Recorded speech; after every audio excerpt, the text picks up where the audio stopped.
वयाच्या 45 वर्षापासून 40 वर्षापासून सॉरी मॅमोग्राफी स्तनांची मॅमोग्राफी दर वर्षाला एकदा करायची. 65 एज पर्यंत 65 वर्षातून एकदा मॅमोग्राफी करायची प्रत्येक फिमेलने टिल 65. हे ब्रेस्ट कॅन्सरसाठी झाली.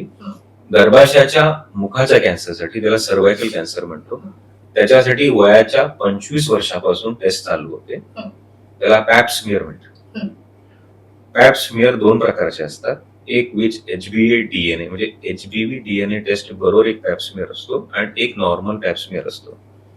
जर DNA टेस्टिंग बरोबर पॅप स्मिअर केलं तर ते 5 वर्षातून एकदा आणि जर विदाउट केलं तर 3 वर्षातून एकदा.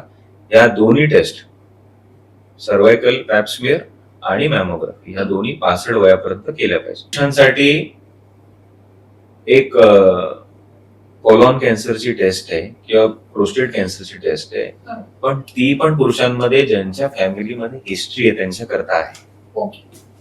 राईट, सगळ्यांसाठी नाहीये. म्हणजे हाय रिस्क इंडिव्हिज्युअल साठीच त्या टेस्ट आहेत. तरी पण पुरुषांनी 40 एज पासून स्टूल फॉर अकल्ड ब्लड म्हणजे संडासामध्ये रक्ताची तपासणी वर्षातून एकदा केली तर काही हरकत नाहीये. आणि 50 नंतर PSA ची टेस्ट केली तर काही हरकत नाही.